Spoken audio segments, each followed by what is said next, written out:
Imagine not having to go to the office tomorrow. Imagine not having to deal with traffic, setting your own hours, sometimes not having a boss. Imagine always traveling wherever you want, never having to stop but always having it as an option. Doesn't it just make it tingle all over?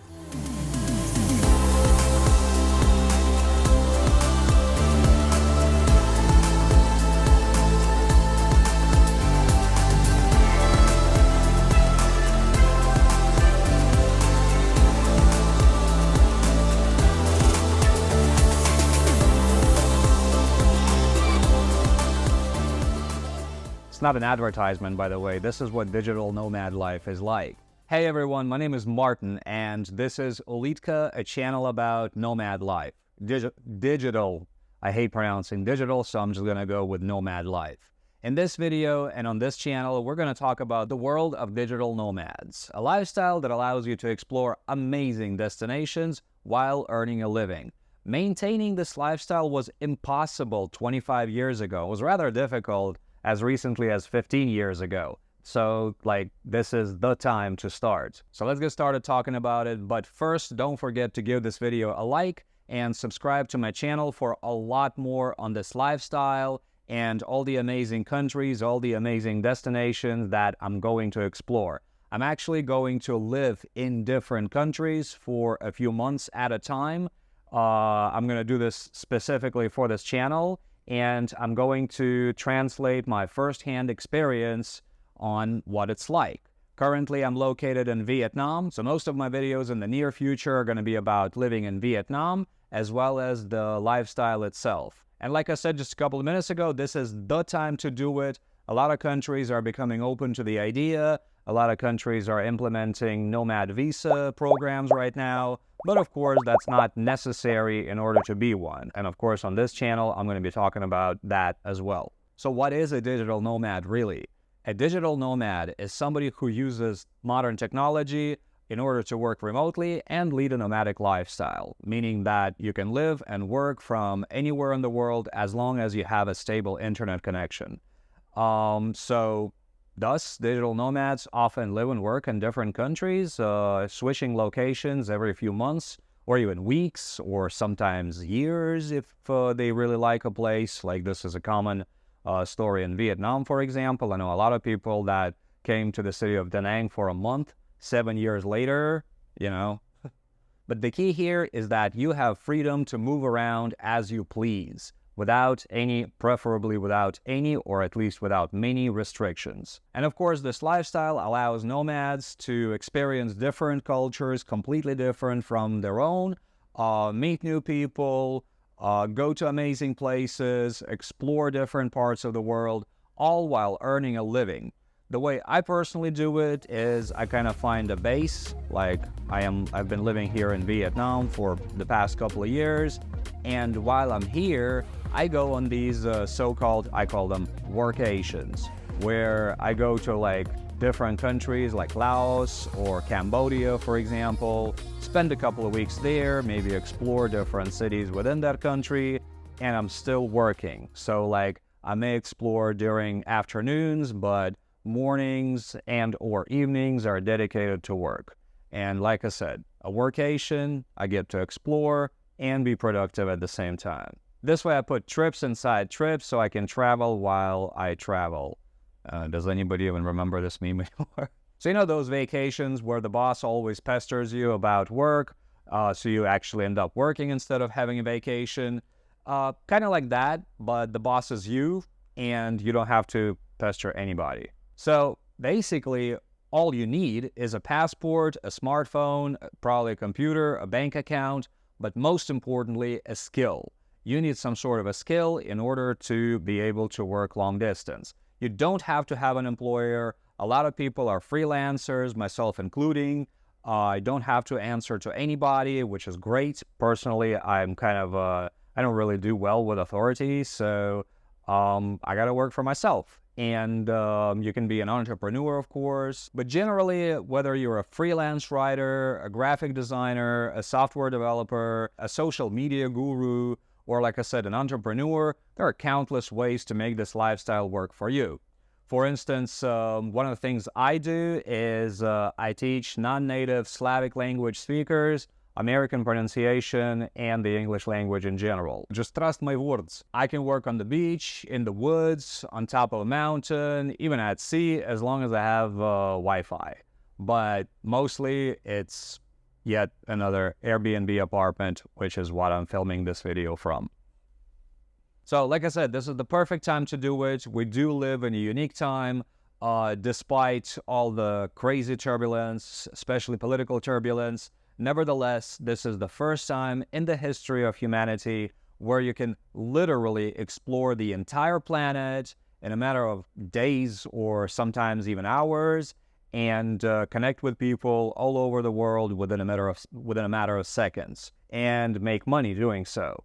This has never, ever happened. And of course, it's not limited to having a stable internet connection and a way to accept payments, or preferably multiple ways to accept payments. There's a lot more to it, and on this channel, I'm going to be talking about exactly that. There's a lot of different life hacks. This is not an easy lifestyle to get started with. It does require a lot of preparation, a lot of personal development, a lot of kind of letting go sometimes, actually often. So I'm going to include all of that in all the videos that I make for you. Like, for example, I actually sold my apartment, so now I sometimes joke that I'm homeless. I actually kind of am, but it doesn't mean that I live on the streets. Obviously, I rent wherever I go. I can definitely take care of myself and cover my expenses, and I prefer to think about it not as homeless, but rather home-free. And it's all about freedom. That's the most important thing about being a nomad. And this is exactly why it's worth it. The main word here, capital letters, FREEDOM, freedom. If this is your main value, then this lifestyle is definitely for you. And I'm not talking about some abstract concept of freedom that some governments like to kind of push on their citizens. No, I'm talking about actual, real, personal freedom, where you're not restricted as far as your movement goes, as far as where you can work from, as far as how much you can travel, how long you can travel for. You don't have to ask anybody for a vacation, anything like that. Don't have to worry about your days off.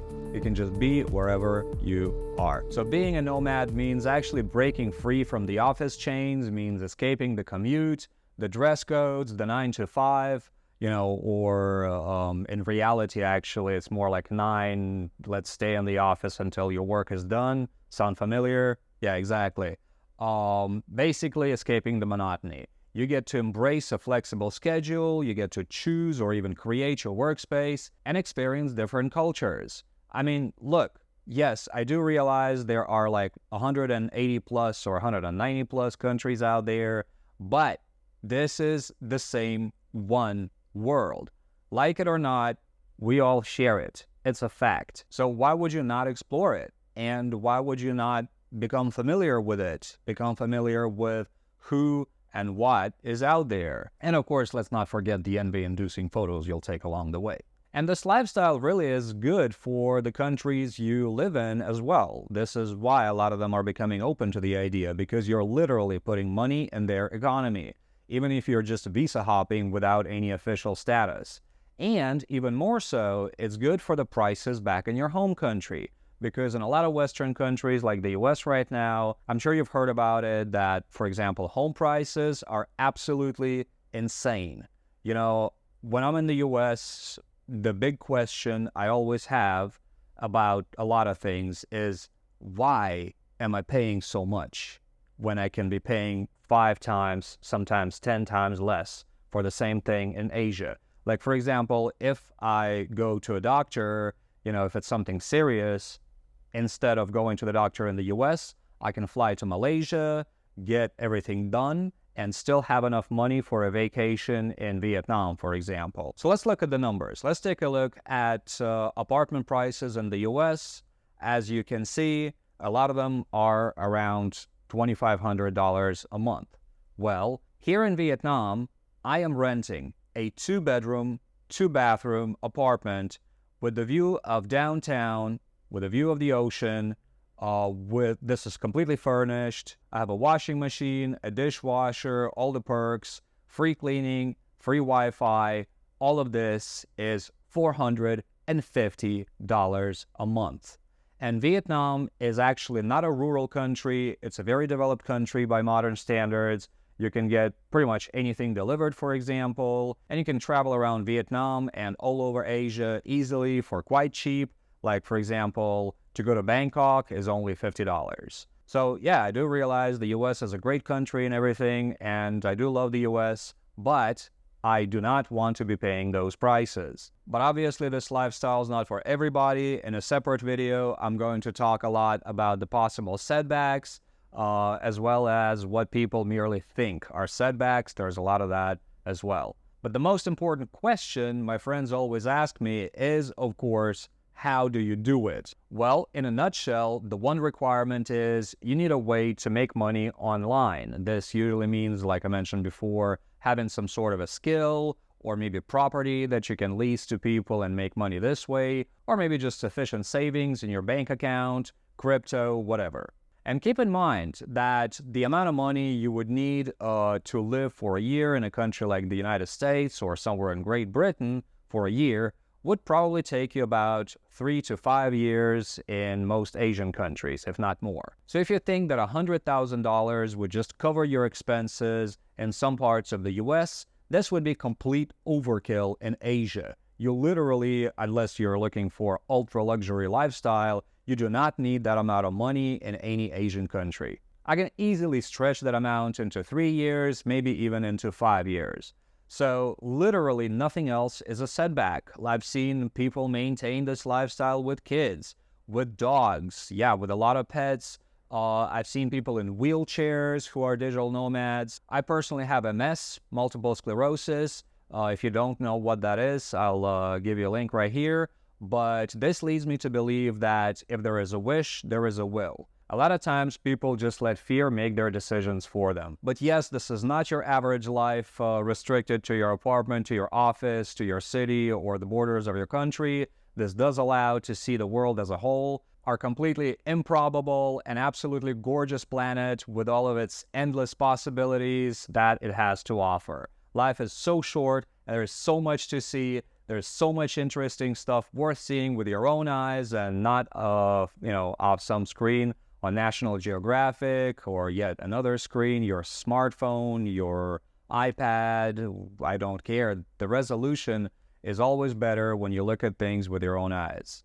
So I'm going to talk a lot more about being a nomad, talk about all the how-tos and show you all the beautiful places that this lifestyle allows you to see. So make sure to subscribe and like all my videos, and don't forget to leave a comment below. Let's connect, let's share our adventures, or if you have any questions, you can ask me absolutely anything. Maybe I'll even make a video on that. Stay tuned for more exciting content, stay curious, stay motivated, and stay nomad. I'll see you soon.